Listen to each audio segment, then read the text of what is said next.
The first thing I noticed when I stepped out of my car was the silence. Not the peaceful kind you expect in a quiet Pennsylvania town after sunset.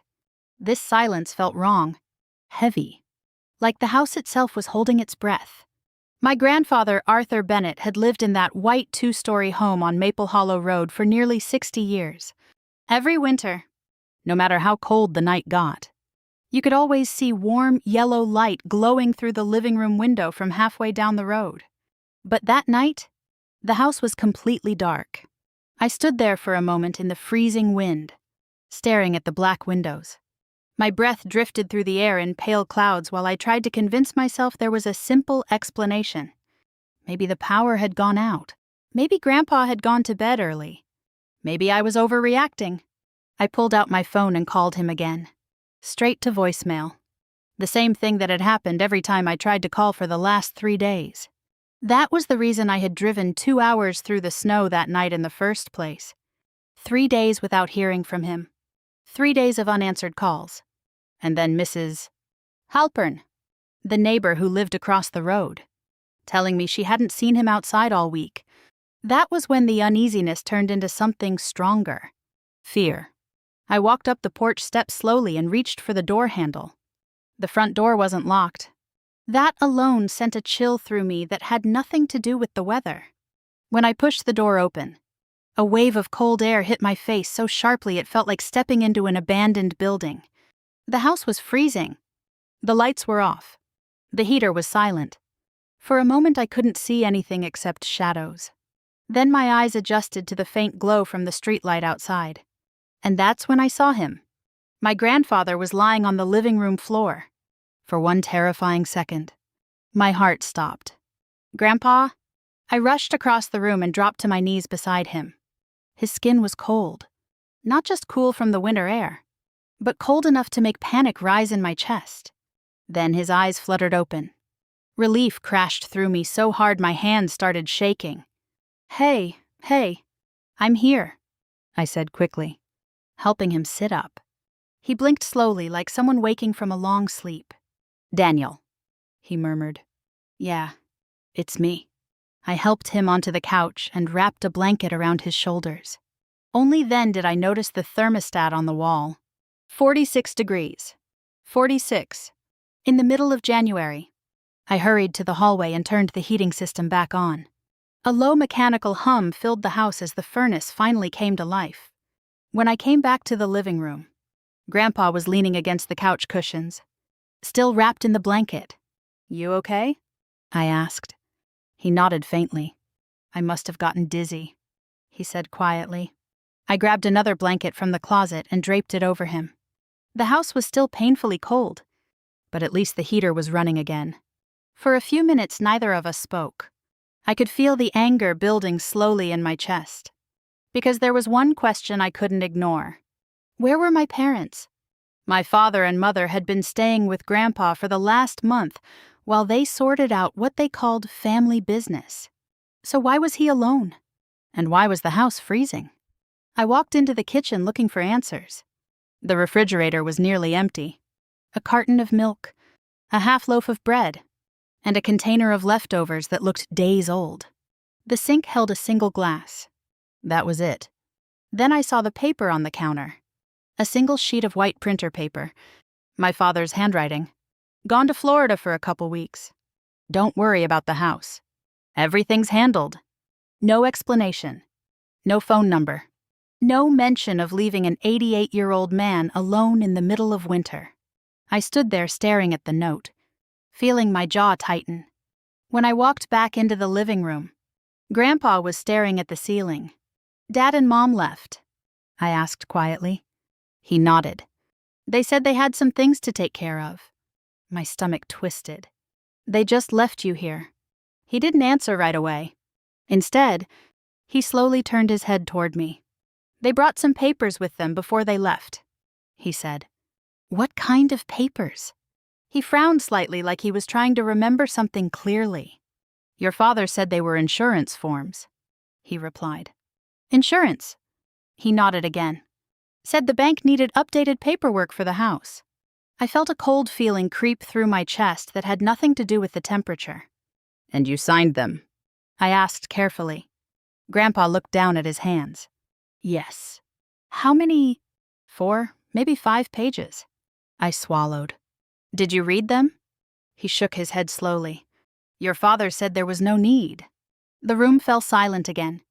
I stared at the dark windows of the living room, while the furnace continued humming softly through the house. Something about this didn't feel right. Insurance forms didn't require rushing. Insurance forms didn't involve leaving a man alone in a freezing house. And they definitely didn't make someone whisper the words my grandfather said next. They told me something strange before they left, he murmured. What? He looked up at me with tired eyes. They said the house doesn't belong to me anymore. A cold weight settled in my stomach. Because at that moment, standing in that half-warmed living room, I realized something. Those papers weren't insurance forms. They were something else entirely. I didn't sleep much that night. The heater ran nonstop, pushing warm air through the vents. But the house still felt cold in a way that had nothing to do with temperature. I stayed in the recliner beside the couch while Grandpa slept under 3 thick blankets. Every now and then I leaned forward just to check if he was breathing normally. Each time I closed my eyes, the same image returned. Him lying on the living room floor. The dark house. The silence. And the words he whispered. They said the house doesn't belong to me anymore. By morning, the winter sun pushed pale light through the kitchen windows. Grandpa was already awake when I walked in. He sat at the kitchen table with a cup of black coffee, staring at the note my father had left behind. The paper looked even more careless in daylight.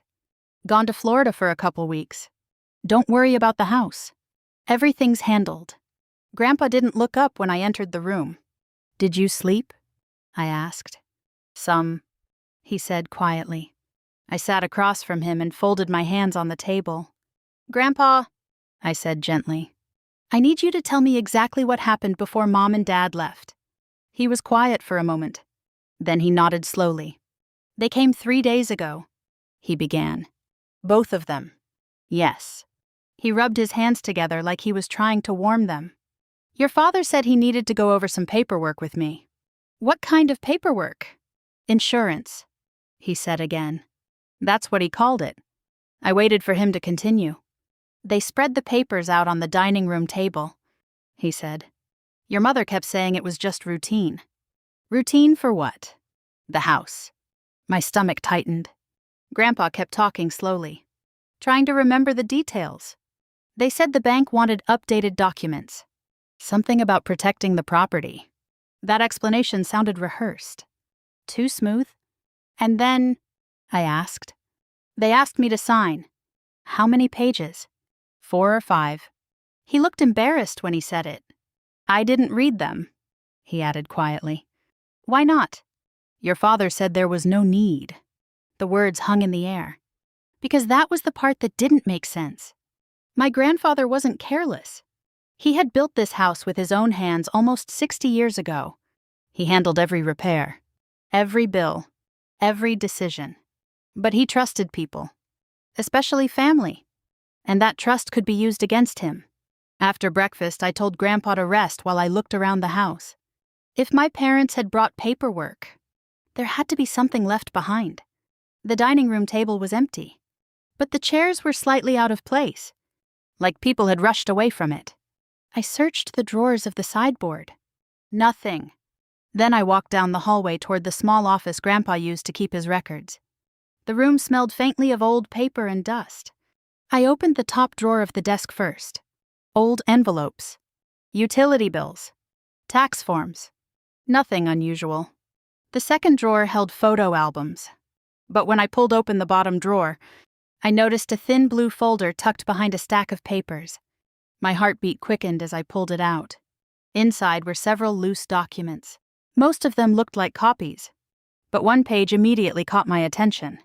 The title was printed in bold letters across the top. Real Estate Purchase Agreement. For a moment, I just stared at the words. Then I turned the page. The buyer listed on the contract was a company called Hollow Creek Development Group. I kept reading. Halfway down the page, a sentence made my stomach drop. Seller agrees to transfer ownership of the property located at 214 Maple Hollow Road. That was this house? My grandfather's house. The house he had spent his entire life in. I flipped through the remaining pages quickly. Some sections were blank. Others looked like drafts. But the intention was obvious. This wasn't insurance paperwork. It was a contract to sell the property. I leaned against the desk chair, trying to steady my breathing. Because the more I read, the clearer the situation became. If this agreement was real, then my parents hadn't just talked about selling the house. They had already started the process. And they had tricked my grandfather into signing it. I walked back into the living room holding the folder. Grandpa looked up immediately. "What did you find?" he asked. I sat beside him on the couch and handed him the first page. His eyes moved slowly across the title. Real Estate Purchase Agreement. His expression changed instantly. "I've never seen that before," he whispered. "You're sure?" I asked. He nodded firmly. "They said it was insurance." His hands started shaking again. "They wouldn't do that to me, would they?" I didn't answer right away, because the answer was already sitting in my hands. Instead, I pulled out my phone and took several photos of the contract. Then I searched through my contacts until I found the number Mrs. Halpern had mentioned once before. A local lawyer. Someone who had helped several families in town with property disputes. If my parents had really tricked my grandfather into signing this document, then this wasn't just a family disagreement anymore. It was something much bigger. I pressed the call button and held the phone to my ear. Because one thing was certain. Before my parents came back from Florida, I needed to know exactly what they had done. By mid-morning the next day, I had already made one decision. I wasn't going to confront my parents yet. Not until I knew exactly what they had done. The contract I found in Grandpa's desk drawer sat on the passenger seat beside me as I drove toward Brookfield, the nearest town with a real law office. Snow from the night before still covered the fields on both sides of the road, and the gray sky hung low over the hills. Normally the drive felt peaceful. That morning, it felt like the longest road in the world. Every few minutes I glanced at the folder again, as if it might suddenly explain itself.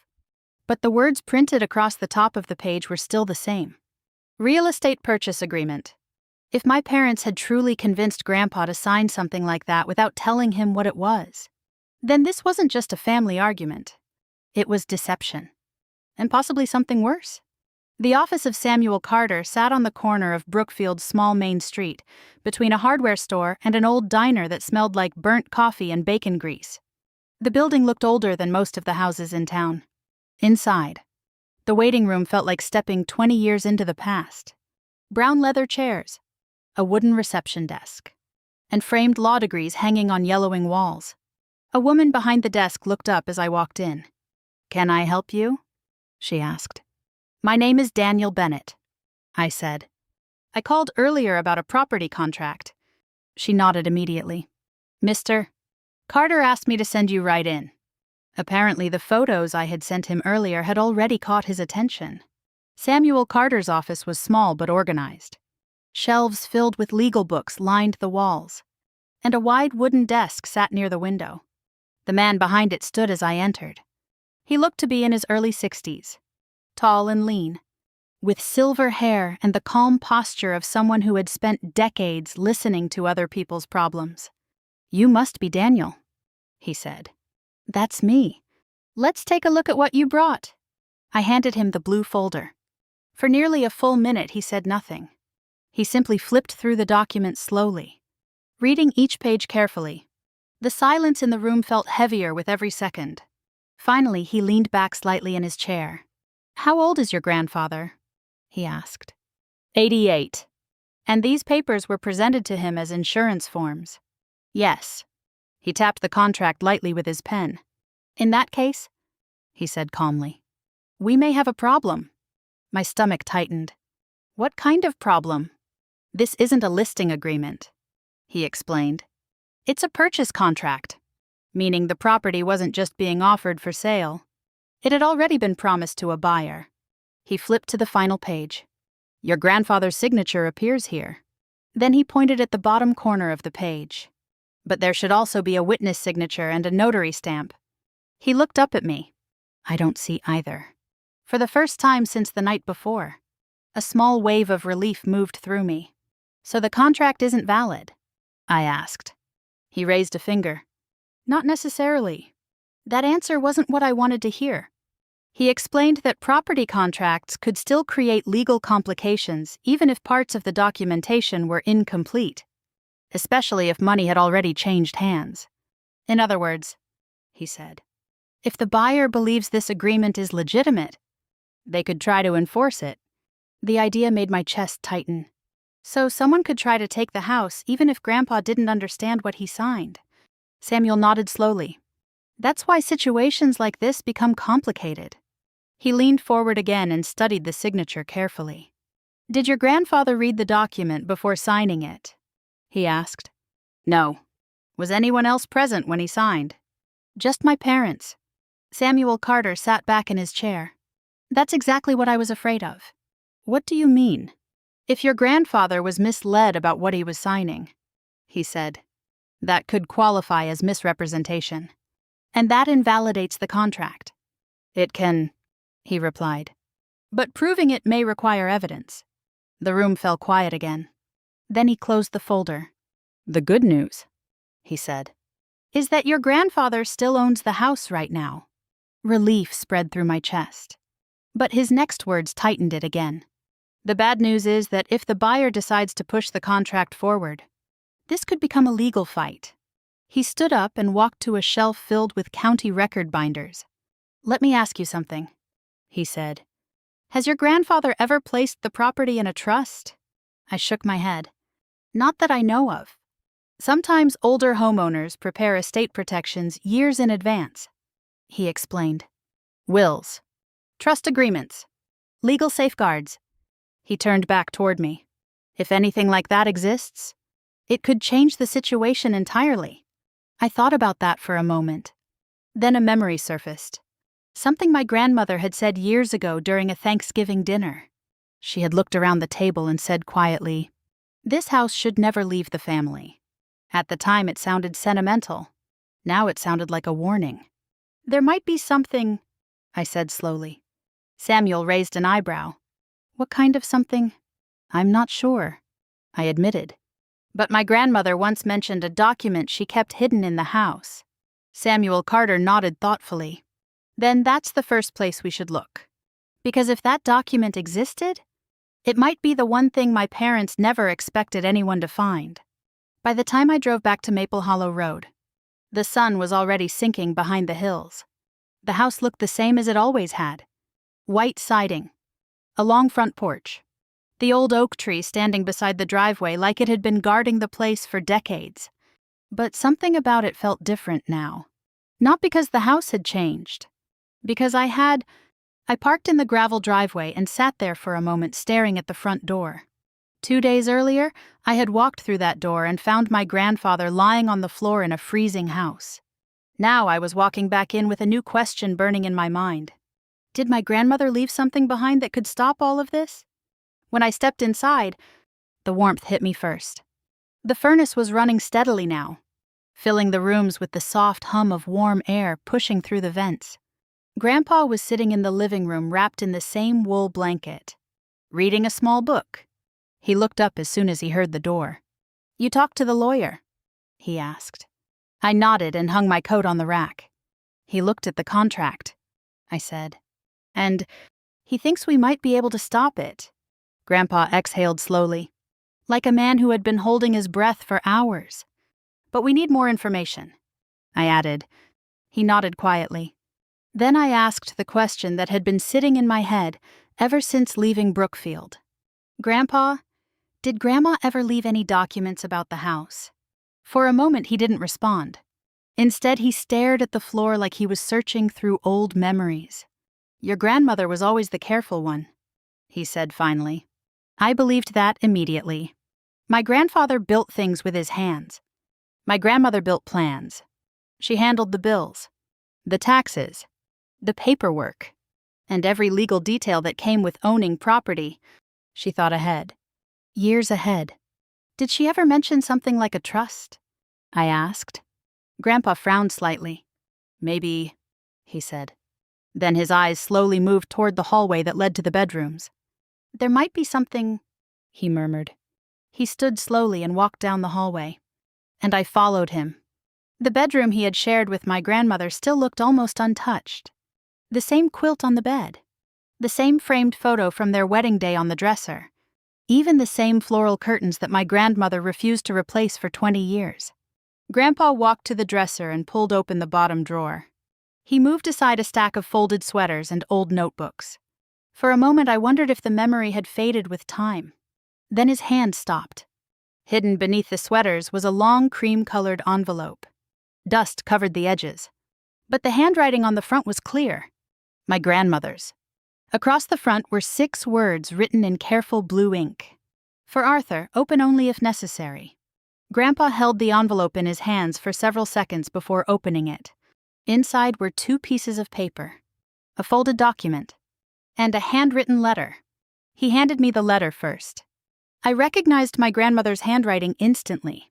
"Arthur, if you are reading this, something has gone wrong. I always worried that someday someone might try to convince you to sell this house when you didn't truly want to. You trust people too easily, especially family. That is why I prepared a draft trust agreement for this property years ago. If the day ever comes when you feel pressured, take this document to a lawyer immediately. This house was built for our family and for this community. It should never be taken away through manipulation. Love always, Evelyn." I lowered the letter slowly. For a moment, neither of us spoke. Grandpa's eyes were fixed on the second paper in the envelope. The typed document. I unfolded it carefully. At the top of the page were the words Samuel Carter had mentioned earlier. Property trust agreement. It wasn't fully completed, but the structure was clear. If finalized, the document would place the house into a legal trust. That meant ownership of the property would be protected from private sale. No one could sell it without following the conditions written in the trust. Not even family members. But the final clause surprised me the most. After my grandfather passed away, the house would not be inherited or sold. Instead, the property would be donated to the town, converted into a small community center, a place where veterans and elderly residents could gather for support and assistance. My grandmother had been planning something much bigger than simply protecting the house. She had been protecting its purpose. Grandpa sat down slowly on the edge of the bed. "She always worried about this," he said quietly. "About someone trying to take the house." He nodded. She knew I trusted people too much. He looked down at the trust document again. "I never finished it because I trusted your father." The weight of those words filled the room. Trust. That was the one thing my parents had used against him. Just as I finished reading the document, my phone buzzed in my pocket. I pulled it out. A message from Samuel Carter. "The development company has scheduled a property inspection." My chest tightened. If the developer was already inspecting the property, that meant the sale was moving forward faster than we thought. Before I could respond, another message appeared. "Your parents contacted them this morning. They're returning earlier than planned." I lowered the phone slowly. Grandpa looked at me. "What is it?" "They're coming back," I said. "When?" "Soon." I looked down at the trust document again. The paper my grandmother had written years earlier. The plan she had left behind in case something like this ever happened. For the first time since I walked into the freezing house 2 nights earlier, I felt something different. Confidence. Because if my parents thought they were coming back to finish selling this house, they had no idea what we had just found. The next morning, the house felt strangely calm. Too calm. The heater hummed quietly through the vents, pushing warm air into rooms that had been freezing just 2 nights earlier. Sunlight drifted through the kitchen window and reflected off the old wooden table where my grandfather now sat with a cup of coffee. The letter my grandmother had written lay folded beside him. Across from it sat the trust document, the one thing my parents had never expected to exist. Grandpa read the letter again slowly. Like each word carried a memory. "She always thought ahead," he murmured. I nodded. "That's exactly why we're going to use it." The lawyer had already confirmed something important the night before. If we finalized the trust quickly, The house could be protected before any property sale moved forward. But timing mattered, because the developer had already scheduled a property inspection, and my parents were coming back earlier than planned, which meant everything was about to happen at once. I poured myself a cup of coffee and leaned against the kitchen counter. "You ready for them to come back?" I asked. Grandpa looked toward the living room window. "I'm ready to stop pretending everything is fine," he said quietly. Around noon, I heard the sound of tires crunching across the gravel driveway. The sound echoed through the quiet house. I walked to the window and looked outside. A dark blue SUV pulled into the yard. My father stepped out first. Then my mother. They looked relaxed, comfortable, like people returning home after finishing an important task. Not like people who had left an 88-year-old man alone in a freezing house. My father noticed my car immediately. His expression tightened slightly. "Well," he said when he stepped through the door. "Look who decided to come home." My mother followed him inside, brushing snow off her coat. The room filled with a tension that hadn't been there seconds earlier. Grandpa stayed seated at the table. I stood near the doorway between the kitchen and the living room. My father glanced around the house like he was inspecting something, maybe checking to see if anything had changed. "Dad," he said casually, "how are you feeling?" Grandpa didn't answer right away. He just looked at him. And for the first time since my parents walked in, I realized something. My grandfather wasn't trusting him anymore. My father noticed the silence. His smile faded slightly. Then his eyes moved toward the table. "What's that?" he asked. Grandpa slowly placed his hand over the folded trust document. "Something your mother left behind," he said calmly. My mother stepped forward quickly. "Arthur," she said sharply, "we already talked about all this." But my father raised his hand to stop her. His attention shifted to me. "You shouldn't be involved in this," he said. "Involved in what?" I asked. "The house." He sighed like he was explaining something obvious. "We're selling it." The words fell into the room like a heavy object hitting the floor. My mother immediately stepped in with her explanation. "The land here is worth a lot now," she said. "The town is expanding." She spoke quickly, almost like she had rehearsed the speech. "We spoke with a developer. They're building a new neighborhood nearby." My father nodded. "They made us a very good offer." "What about Grandpa?" I asked. My father shrugged. "We'll move him somewhere comfortable." The casual way he said it made my hands clench. Move him somewhere. Like he was furniture that needed relocating. My grandfather finally spoke. "I built this house," he said quietly. My father nodded impatiently. "Yes, and you've lived here a long time." Then he added the sentence that revealed the truth behind everything. "This property is worth a lot of money now." There it was. Not memories. Not family. Money. My father reached into his briefcase and pulled out a document. The official contract. The same agreement I had found in the desk drawer. He placed it on the table in front of Grandpa. "All we need is the final confirmation," he said confidently. The paper slid across the table. My grandfather looked down at it. The room went silent. My mother folded her arms. My father leaned forward slightly. "Just sign here," he said, pointing at the line. The pen sat beside the document, waiting. But my grandfather didn't reach for it. Instead, he slowly leaned back in his chair. "I want to think about it," he said. My father's expression hardened. "There's nothing to think about," he replied. "The deal is already arranged." I could see the frustration building in his voice.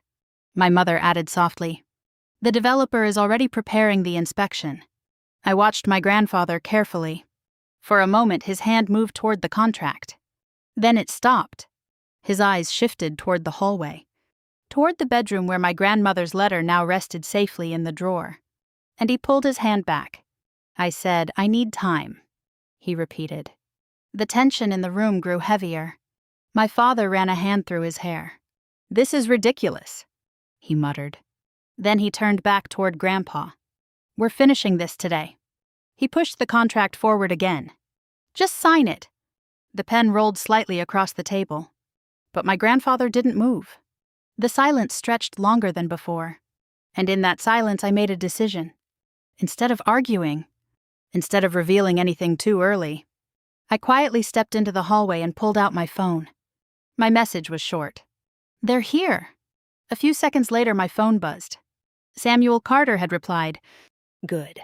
I'm on my way."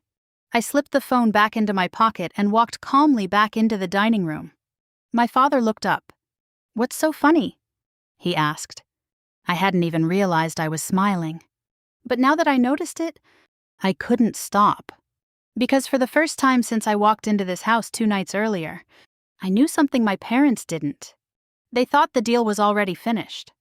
They had no idea the lawyer was already driving toward Maple Hollow Road. The tension in the dining room thickened after my message was sent. No one else in the room knew it yet. But the clock had started ticking. My father stood beside the table with his arms folded, watching my grandfather like a man waiting for a stubborn machine to finally start working. The contract still lay in the center of the table. The pen rested beside it. Everything looked ready, except my grandfather still hadn't touched it. "Dad," my father said again, his voice tightening slightly. "There's no reason to drag this out." My grandfather didn't answer. My mother stepped closer to the table. "The developer is already expecting confirmation today," she said carefully. "They've invested time in this project." That word caught my attention. Invested. "How much?" I asked. Both of them turned toward me. My father sighed impatiently. "They've already put down a deposit." The room felt even heavier after that. Deposits meant obligations, and obligations meant legal consequences if the deal suddenly collapsed.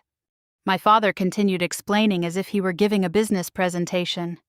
"They're planning to build 12 houses here," he said, gesturing vaguely toward the land outside.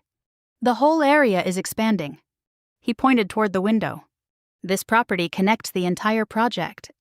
My grandfather looked outside quietly. For him, the view probably didn't show empty land. It showed decades of memories. My father leaned closer to the table. "All you have to do is sign here," he said again. He tapped the contract. My grandfather didn't move. Just then, a car rolled into the driveway. The sound of gravel crunching made everyone glance toward the window. A black sedan had pulled up behind my father's SUV. A man stepped out holding a clipboard. My father's expression brightened immediately. "That must be the developer's representative," he said. Apparently, the property inspection had arrived earlier than expected. My mother walked to the door before anyone else could react. "Hello," she said warmly as she opened it. A tall man in a gray coat stepped inside. "Victor Gaines," he said politely, extending his hand. "I'm with Hollow Creek Development Group." My father shook his hand firmly. "Good timing," he said. Victor glanced around the house with professional curiosity. "Beautiful property," he said. "Exactly the kind of land we've been looking for." Then he noticed my grandfather sitting at the table. "You must be Mr. Bennett," he said respectfully. Grandpa nodded once. Victor smiled. "Your son mentioned that the paperwork would be finalized today." My father stepped forward proudly. "That's the plan." Victor placed his clipboard on the table beside the contract. He began speaking about the development project like everything was already settled. Land survey, building permits, construction schedule. The way he talked made it sound like the house had already disappeared, as if bulldozers were just waiting around the corner. While he spoke, my grandfather sat silently. His eyes moved slowly from the contract to the window and back again. My father noticed the hesitation. "Dad," he said in a lower voice, "let's not complicate this."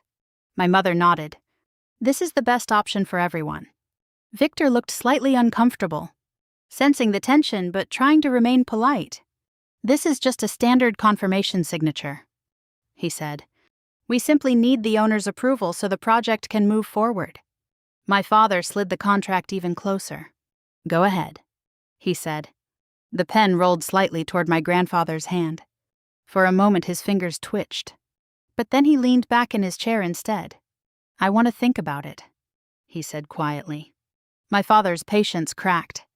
"There's nothing to think about," he snapped. Victor cleared his throat carefully. I should mention, he said cautiously, our company has already begun preliminary planning. My father nodded. Exactly. He looked back at my grandfather. If you back out now, it could cause serious legal problems. The words hung in the air like a warning. But my grandfather remained calm. I said I need time. The room fell silent. My mother crossed her arms. Victor stared at the contract. My father began pacing slowly across the room. And I stood quietly against the wall, because something inside me had shifted. The anger I had felt when I first walked into the freezing house 2 nights earlier had turned into something else. Patience. My phone vibrated softly in my pocket. I glanced down. One message. From Samuel Carter. I'm 5 minutes away. I looked back at my father. He was still pacing. Frustrated and impatient. Convinced the situation was under his control. Victor continued reviewing his notes. My mother watched my grandfather with narrowed eyes. None of them knew what was about to happen. They thought the developer was the most powerful person in the room. They thought the contract was already finished. But in just a few minutes, someone else was going to walk through that front door. And when that happened, everything was going to change. The tension in the dining room had reached the point where even the air felt heavy. Victor Gaines stood beside the table with his clipboard, glancing back and forth between my father and my grandfather, like a man who had accidentally walked into a family argument he didn't understand. My father paced slowly near the window. My mother stood by the kitchen doorway with her arms folded, and my grandfather remained seated at the table, the unsigned contract still lying directly in front of him. The pen rested beside the paper, but it hadn't moved. Not once. For several long seconds. Nobody spoke. Then my father finally broke the silence. Dad, he said firmly, we've wasted enough time. My grandfather didn't answer. Victor cleared his throat awkwardly. Our company does have a schedule to maintain, he said politely. My father nodded quickly. That's exactly what I've been saying. He leaned forward and pushed the contract closer to my grandfather. All you need to do is sign here, he said. He tapped the paper with his finger. That's it. My grandfather looked down at the document. For a moment it seemed like he might reach for the pen. My mother noticed the movement immediately. Arthur, she said softly, switching to a gentler tone. This really is the best decision. But my grandfather didn't move. Instead, he sat back slightly in his chair. Before anyone could say anything else, the doorbell rang. The sound cut through the room like a sudden crack of thunder. Everyone froze. My father frowned. Who is that? He asked. I didn't answer. My mother walked toward the front door with visible irritation. But before she reached it, the door opened. Samuel Carter stepped inside. Snow dusted the shoulders of his coat, and his expression remained calm as he closed the door behind him. Good afternoon, he said. My father stared at him. And you are? Samuel walked into the dining room without hesitation. My name is Samuel Carter, he said evenly. I'm the attorney representing Arthur Bennett. The room went silent. Victor Gaines blinked in confusion. My father's face hardened instantly. What attorney? He demanded. Samuel placed a leather folder on the dining room table. The one who is about to explain why this property cannot legally be sold today. Victor straightened slightly. I'm sorry, he said. Samuel opened the folder and removed several documents. One of them he placed directly in front of my grandfather. The trust agreement. Signed. Stamped. Official. My father stared at the paper. What is this? He asked sharply. Samuel pointed to the heading. This property has been placed into a protective trust. My father shook his head immediately. That's impossible. Samuel didn't raise his voice. It was finalized earlier today. He calmly explained what had happened that morning. My grandfather had completed the trust document originally drafted years ago by my grandmother. The paperwork had already been recorded with the county, which meant the ownership of the house had been legally transferred into the trust structure. And that meant something very simple. The house could no longer be sold through private contracts. Not today. Not tomorrow. Not by anyone. Victor picked up the document and read it carefully. His expression changed as he reached the final page. Then he looked up at my father. "You didn't mention a trust," he said. My father looked stunned. "There wasn't one before," he argued. Samuel nodded calmly. "That's correct. But there is one now." Victor slowly placed the document back on the table.